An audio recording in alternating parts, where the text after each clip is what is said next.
तरफ बिहार के मुख्यमंत्री हैं सम्राट चौधरी। अचानक देश की राजधानी दिल्ली पहुंचते हैं और दिल्ली पहुंचकर सीधे मुलाकात करते हैं केंद्रीय वित्त एवं कॉर्पोरेट कार्य मंत्री निर्मला सीतारमण और विदेश मंत्री एस जयशंकर। क्या विपक्ष के दावों में कोई दम है या फिर बिहार सरकार केंद्र के साथ कदम से कदम मिलाकर विकास की एक नई इबारत लिखने की तैयारी में है? तो बिहार की राजनीति में इन दिनों बयानों का पारा तो चढ़ा हुआ है। एक तरफ देखिए विपक्ष के नेता तेजस्वी यादव है, तो वहीं अब जनसुराज के प्रशांत किशोर भी लगातार ये दावा कर रहे हैं कि राज्य सरकार का खजाना खाली हो चुका है। दूसरी तरफ बिहार के मुख्यमंत्री हैं सम्राट चौधरी। अचानक देश की राजधानी दिल्ली पहुंचते हैं और दिल्ली पहुंचकर सीधे मुलाकात करते हैं केंद्रीय वित्त एवं कॉर्पोरेट कार्य मंत्री निर्मला सीतारमण और विदेश मंत्री एस जयशंकर से। ये देखिए मुलाकात यूं ही रही है, उच्च स्तरीय बैठक, और इस बैठक में बिहार के एक और चेहरा विजय कुमार चौधरी और राज्यसभा सांसद संजय कुमार झा भी मौजूद रहे। अब सवाल उठता है कि क्या विपक्ष के दावों में कोई दम है या फिर बिहार सरकार केंद्र के साथ कदम से कदम मिलाकर विकास की एक नई इबारत लिखने की तैयारी में है? तो आइए इस पूरी खबर को विस्तार से समझते हैं। तब तक के लिए नमस्कार, मैं प्रिया राज, आप देख रहे हैं स्वराज पोस्ट। तो बिहार के सम्राट चौधरी का यह दिल्ली दौरा कई मायनों में बेहद खास माना जा रहा है। एक तरफ जहां राज्य के भीतर सियासी बयानबाजी तेज है, दूसरी तरफ देखा जाए तो बिहार की एनडीए सरकार राज्य के दीर्घकालिक विकास और साथ ही साथ वित्तीय मजबूती देने के लिए केंद्र सरकार के साथ सीधा संवाद स्थापित कर रही है।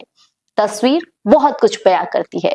दिल्ली में आयोजित इस उच्च स्तरीय बैठक में मुख्य रूप से 4 बड़े मुद्दों पर गहन मंथन हुआ है।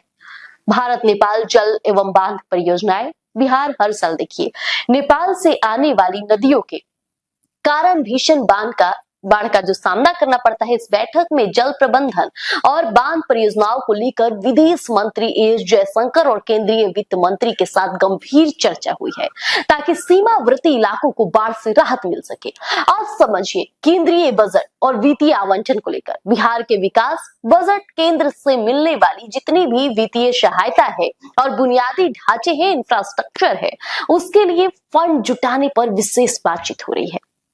पर्यटन का भी विकास भी होगा। देखिए पर्यटन क्षेत्र जो है बोधगया हो गए, राजगीर हो गए, वैशाली जैसे ऐतिहासिक और धार्मिक स्थलों को अंतर्राष्ट्रीय स्तर पर बढ़ावा देने और नए प्रोजेक्ट्स को अब मंजूरी दिलाने पर जोर दिया जा रहा है। वहीं केंद्र की योजनाओं को बिहार में तेजी से लागू कैसे किया जाए, इस पर भी काम चल रहा है। राज्य हित के मुद्दों को मजबूती से रखने पर सहमति बनी। और दूसरी तरफ देखिए बिहार की घरेलू राजनीति में वित्त व्यवस्था को लेकर घमासान मचा है। कभी तेजस्वी यादव कुछ कह रहे हैं, प्रशांत किशोर कुछ कह रहे हैं। उनका तो पूरा कहना है कि खजाना खाली हो गया है और लगातार सरकार पर हमलावर है। उनका आरोप साफ है कि राज्य की वित्तीय स्थिति ठीक नहीं है और सरकार बिना किसी योजना के काम कर रही है। और इसी सुर में सुर मिलाते हुए जनसुराज के प्रशांत किशोर भी नजर आ रहे हैं, जो हाल ही में बांकीपुर चुनाव जीतकर अपना जीत का परचम लहराया और पूरे चर्चा में आ गए हैं। अपनी पद यात्रा और सभाओं के जरिए यह संदेश देने की कोशिश में लगे हैं वो कि राज्य सरकार का खजाना खाली हो चुका है और सरकार कर्ज के सहारे चल रही है। सोचिए विपक्ष के इन तमाम आरोपों के बाद भी सम्राट चौधरी दिल्ली पहुंच जाते हैं और दिल्ली दौरा एनडीए की एक देखिए सोची समझी रणनीति को दर्शाता है। बैठक में मौजूद कौन कौन से चेहरे रहे ये भी आपने देखा। विजय कुमार चौधरी रहे, तो वहीं संजय कुमार झा रहे जो नीतीश कुमार के सबसे करीबी माने जाते हैं ये लोग।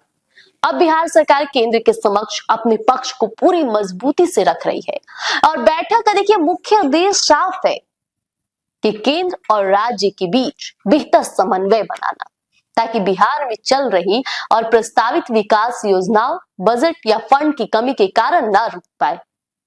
देखिए सम्राट चौधरी सब समझते हैं कि कौन कब हमलावर हो सकता है और कौन कदम कब उठाने पर इसका सही परिणाम दिख सकता है। चाहे जनता के बीच में कितनी भी भ्रामक खबरें फैला दी जाए कि सरकार का बजट पूरी तरह लो हो चुका है, तमाम परियोजनाएं जो विकासशील बिहार बनाती उन सब पर रोक लग जाएगा, खजाना है ही नहीं तो किसे देंगे, ये लगातार मुद्दे उठाए जा रहे हैं। लेकिन ये तस्वीर, किसी से मुलाकात बेवजह तो नहीं हो सकती है।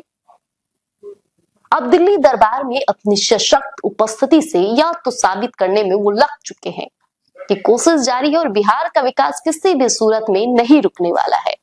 अब देखना तो ये होगा कि दिल्ली में हुई इस उच्च स्तरीय बैठक के बाद बिहार को केंद्र से क्या बड़े पैकेज या नए प्रोजेक्ट्स की सौगात मिलती है और विपक्ष इस दौरे पर क्या पलटवार करता है।